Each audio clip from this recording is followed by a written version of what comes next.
Graça e paz, amados, ok? Vou estar fazendo aqui um vídeo rápido sobre Romanos 9, para nós entender um pouquinho dessa carta, ok? E peço para os irmãos aí que estão assistindo, que não se inscreveu no canal, que se inscreva no canal, deixe o seu like aí, que é importante pro YouTube estar divulgando o canal, enfim, compartilhe o canal com outras pessoas para que se inscrevam, para que a mensagem, a palavra de Deus, o entendimento, o conhecimento chegue a mais corações, a mais pessoas, ok?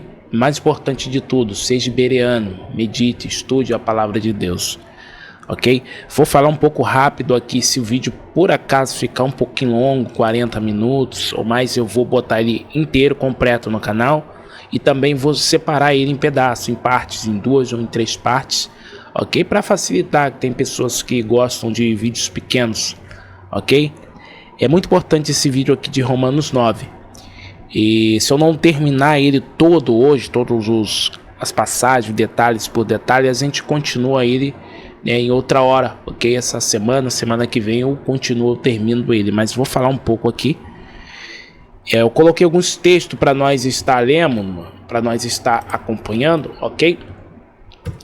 Só que eu vou ler aqui do início aqui, eu não coloquei todos os textos na tela, para não forçar muito a minha vista estar lendo aqui na tela do computador, ok?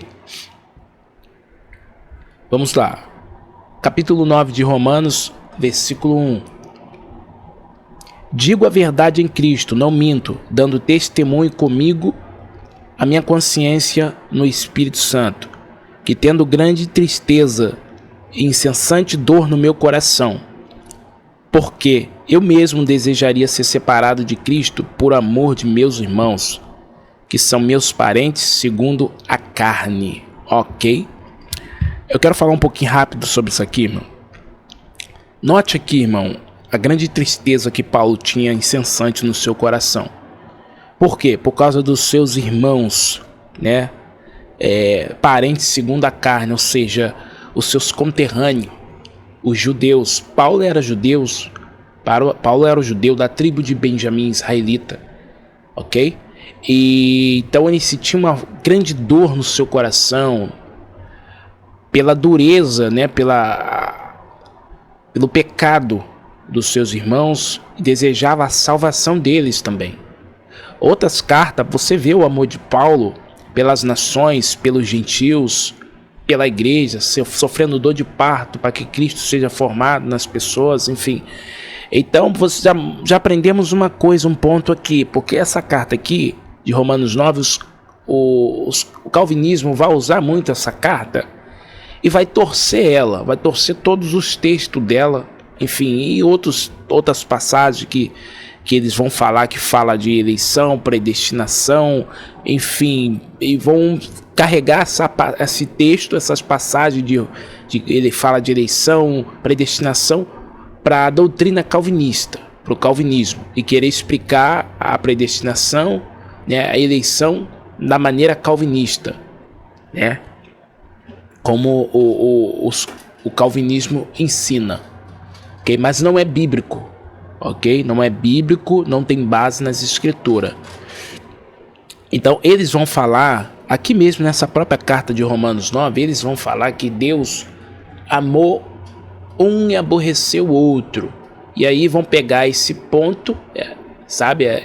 Esse exemplo que Deus dá ali, no caso de Esaú e Jacó, para dizer que vai falar de eleição, de predestinação, que Deus amou uns e aborreceu o outro, ou seja, antes da fundação do mundo, Deus odiou pessoas, e essas pessoas que ele odiou, automaticamente, no presente, no Cronos, vão odiar a Deus, então, portanto, Deus predestinou eles para ira, são vasos de ira, é o que eles vão falar, mas a Escritura não diz isso, ok? Então tome cuidado com o que você escuta, ouve por aí.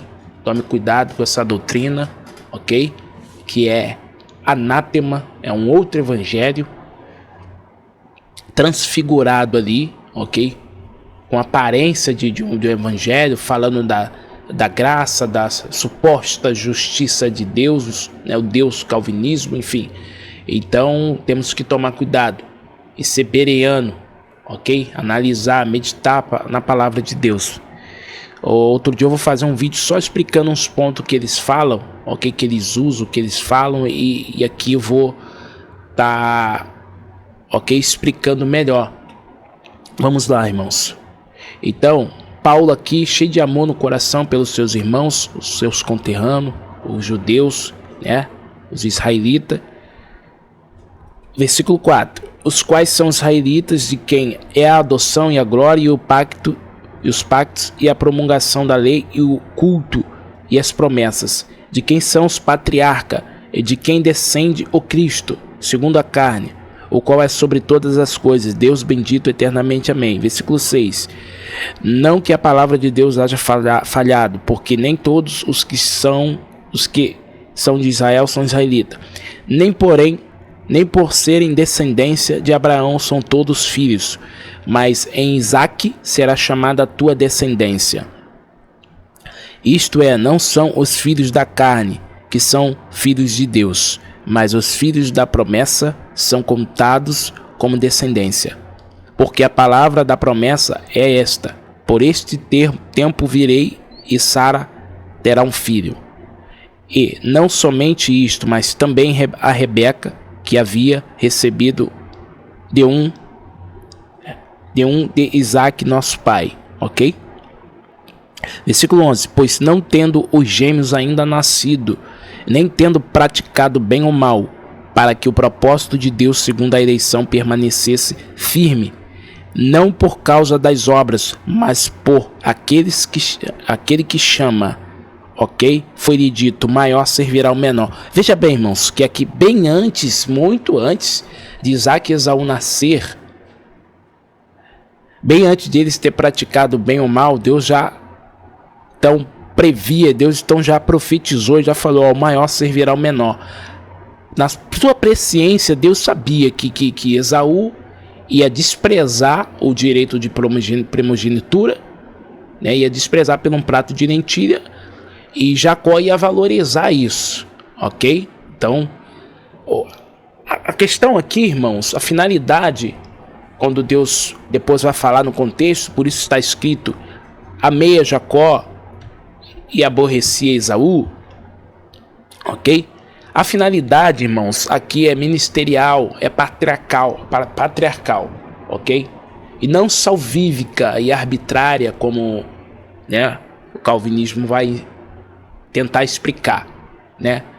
Não é algo salvível aqui, arbitrária, incondicional, ok, que em favor de Jacó, que Deus pegou Jacó, amou Jacó, pronto, predestinou para a salvação, e algo arbitrário, predestinado, ok,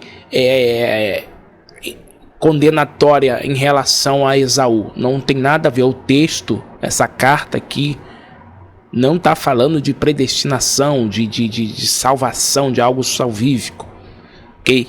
Ainda que ele vai usar esse como exemplo, Jacó e Esaú, ok? Vai nos ensinar algo ministerial, um chamado, uma eleição ministerial, patriarcal, para poder vir ali as 12 tribos, enfim, se cumprindo a promessa, ok?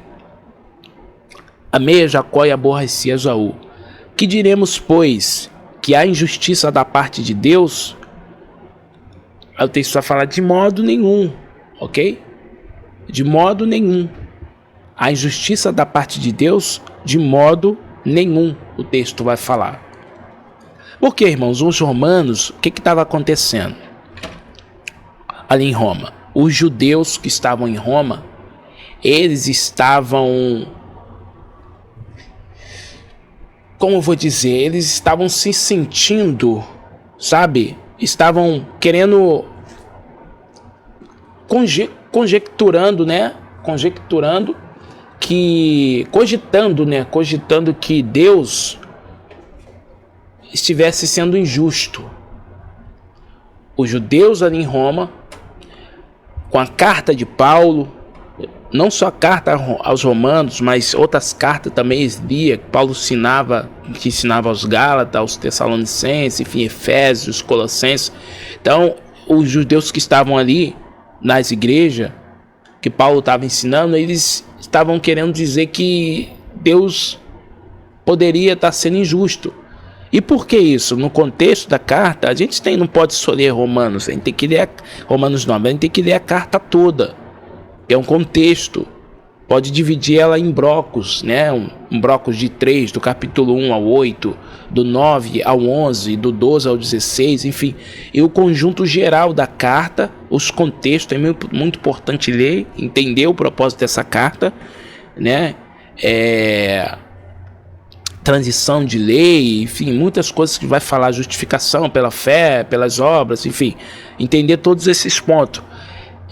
Então eles estavam querendo dizer, né, que Deus poderia estar sendo injusto. Por quê?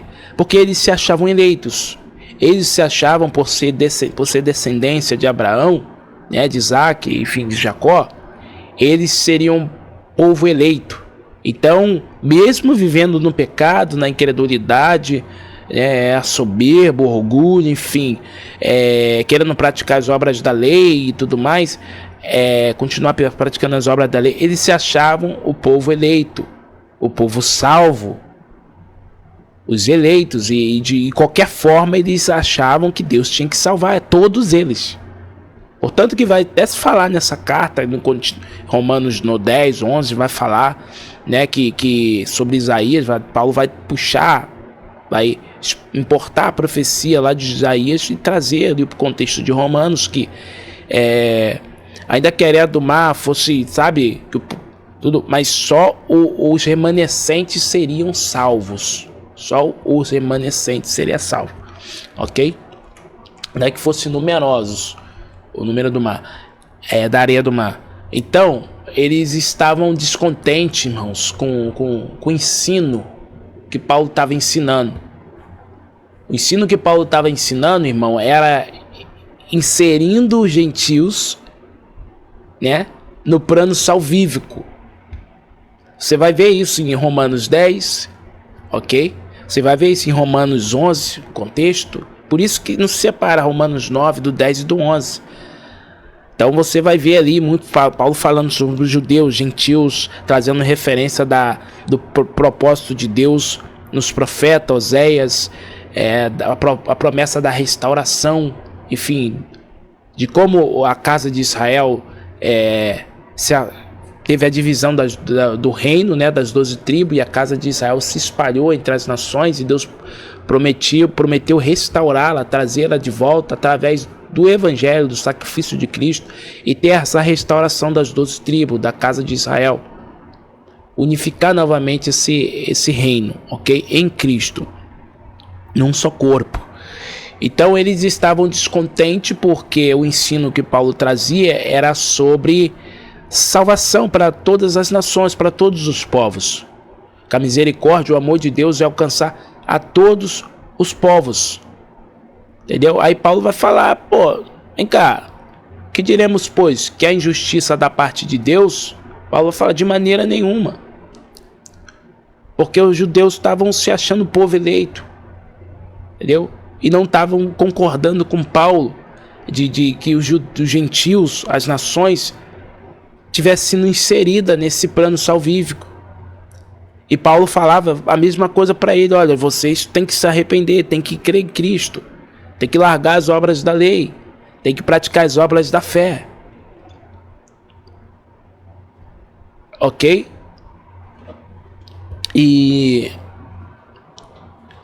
eles estavam querendo estabelecer a sua própria justiça, como vai falar Romanos capítulo 10. Eles, os judeus, estavam querendo ser salvo, estabelecendo a sua própria justiça. Mas a justiça, para ser salvo, tanto judeus como gentios, está em Cristo, a justiça de Cristo. Sabe? Receber, abraçar a graça pela fé. E mostrar obras da fé. Ok? Para ser justificado. Continuando. Pois diz a Moisés, compadecer-me-ei de quem me compadecer. Ou seja, terei misericórdia de quem eu quiser ter misericórdia. Terei misericórdia de quem eu tiver misericórdia. É o contexto do texto aqui. Mas o calvinismo vai pegar esse texto, vai fazer uma lambança, sabe? uma salada, vai torcer para dizer aqui, ó, para falar de predestinação aqui, para falar de eleição, para falar de predestinação arbitrária. Eu não estou negando, irmãos, a predestinação bíblica na escritura, predestinação, eleição. A Bíblia fala de predestinação. Mais uma vez eu toco nessa tecla. A Bíblia fala de eleição, de predestinação.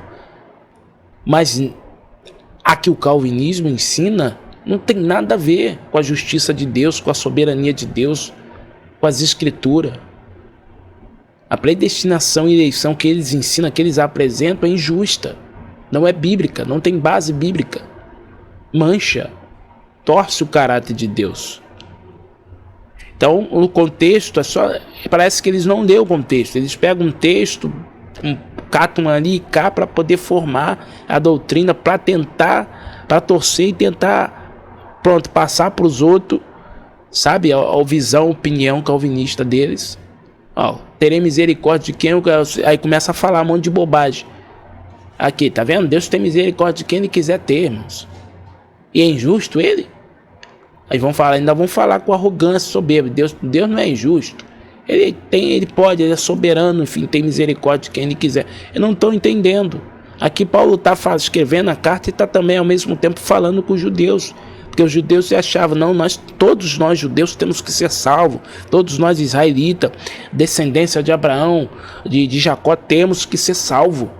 Obrigatoriamente, independentemente do que eles estavam fazendo, estabelecendo sua própria justiça, querendo ser salvo pelas obras da lei, permanecendo nas obras da lei, e achando que Deus tinha que salvar ele obrigatoriamente, e achando ruim ainda, né, que Deus estavam salvando os gentios, outras nações.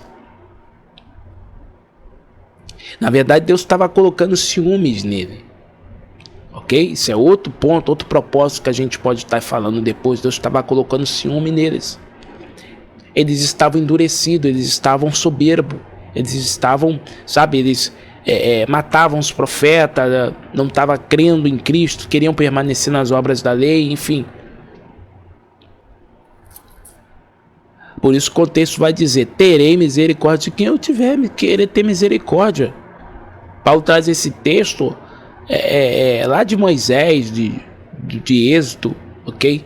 A raiz desse texto. Então, Paulo nas suas cartas usa muito texto, né? A base, o texto raiz, nos profetas, na lei, enfim. Sobre vasos, ele tira lá de Jeremias. E o contexto lá de Jeremias não está falando nada de predestinação, irmãos, sabe?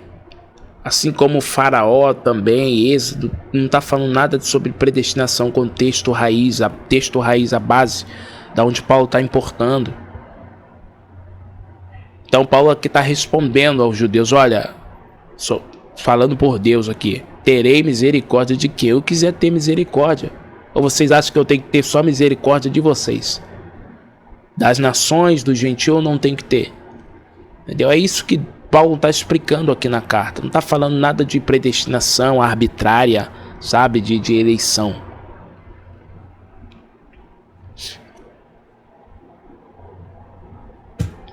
Deus não está aqui em Romanos 15 condenando sabe? Predestinando um à condenação e predestinando o outro à salvação. Não é nada disso. Não está dizendo nada de arbitrariamente que Deus salva uns e condena outro. Eu vou ter misericórdia desses que eu tiver misericórdia, eu estou predestinando. Esses que eu não tiver, eu estou condenando. Não tem nada a ver com isso, irmãos. Depois leia Êxodo 33, ok? Versículo 19 em diante.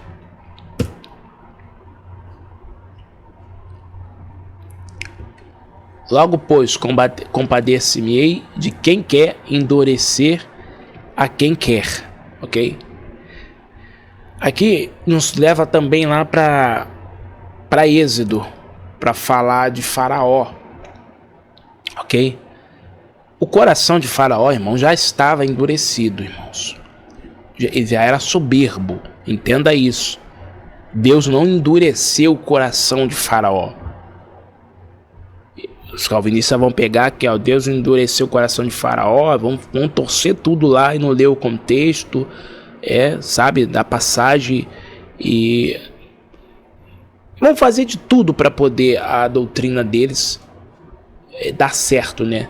Parecer dar certo. Vão torcer o texto. Vendo? Deus que endurece o coração das pessoas. Ele predestinou, ele determinou, endurece o coração da pessoa para a pessoa não ser salva, para condenar elas. Irmão, pensa bem comigo, irmãos. Um Deus soberano, sem justiça, preste atenção nisso, um Deus soberano sem justiça é um Deus tirano. Um Deus soberano sem justiça é um Deus tirano. Por que eu estou dizendo isso? Se o nosso Deus predestinasse, determinasse tal coisa, tal pecado, endurecesse o coração das pessoas sem motivo algum, sabe? E decretasse que a pessoa pecasse, e ainda assim colocar a culpa nela, na pessoa, dizer que a pessoa ainda é culpada, é responsável, eles falam isso numa cara de pau. Os calvinistas falam assim: Deus é soberano e decretou tudo, até o mal do mundo, o pecado do homem, ele decretou. A queda de Adão, ele decretou tudo. Eles falam que Deus decretou tudo. Determinismo, sabe? Fatalista. E tentam achar um jeito de dizer: Deus decretou tudo e ao mesmo tempo ele não é responsável pela queda, pelo pecado do homem. Como assim, irmãos? Que doideira, que maluquice é essa? Deus decretou tudo, decretou a queda do homem, sabe? Determinou que o homem vivesse assim, assado, que o homem pecasse, que o homem cometesse maldade, e mesmo assim eu te responsabilizo. Eu determinei. Você determinou que o homem transgredisse a sua lei. E depois vai julgar. Ele que determina, e a culpa é do homem. Como eu falei em outro vídeo, Deus empurra, o homem cai e Deus fala: você é culpado, eu vou te julgar por isso. Ou seja, é um Deus soberano que determina, decreta tudo, mas não tem justiça. Para Deus poder julgar com justiça, o homem tem que ter responsabilidade, o homem tem que ter livre escolha. Eu vou gravar um vídeo sobre liberdade de escolha, ok? Para vocês entenderem um pouco melhor sobre isso. O homem é livre, tem liberdade de escolha dentro daquilo que Deus, né, conduziu, preparou para o homem andar. O homem tem escolhas, mas as consequências dessas escolhas deles, sejam boas ou más, elas virão. Se o homem escolher errado, vai ter consequências.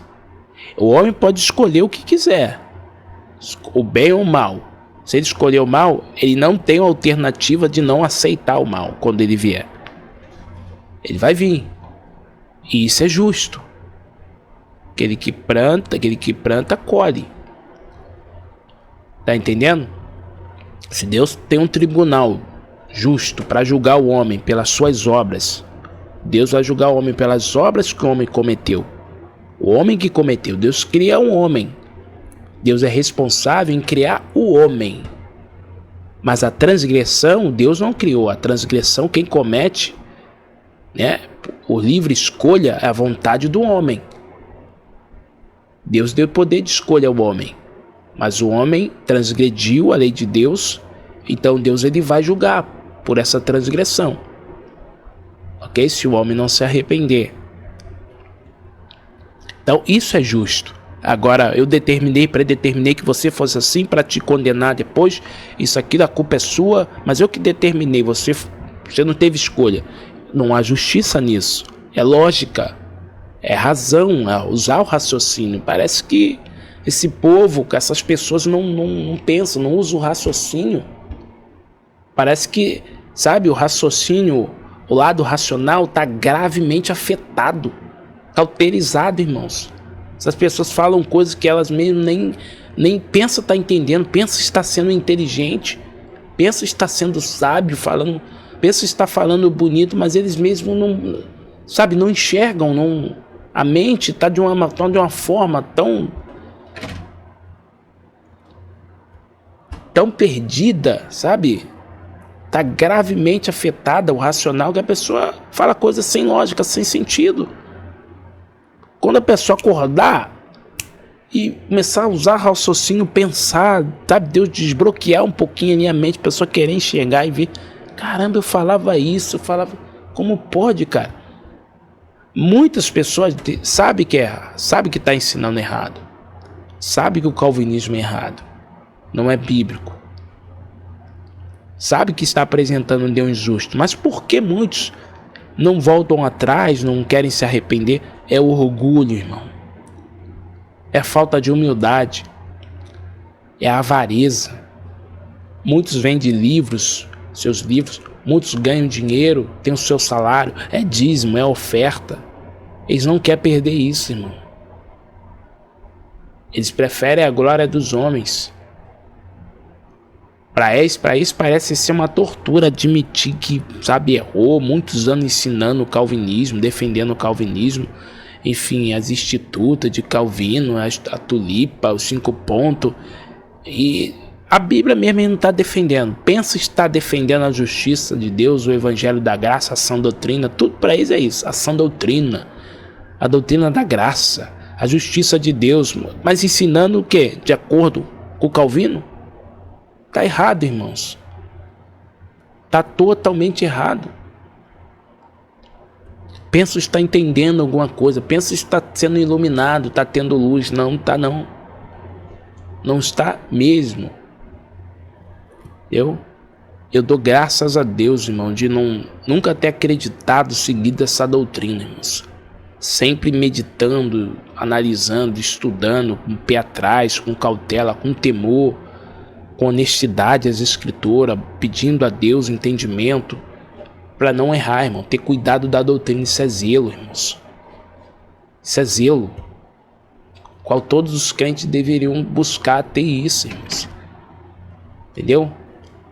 Tenho medo de manchar o caráter de Deus, os atributos de Deus, de torcer o caráter de Deus, irmãos. É muito sério isso. Entendeu? Chega a ser uma blasfêmia, um evangelho anátema, entendeu? Deus, com relação a Faraó, irmão, ele já sabia que Faraó, ele não libertaria os hebreus. Tá lá em Êxodo 3:19, irmão.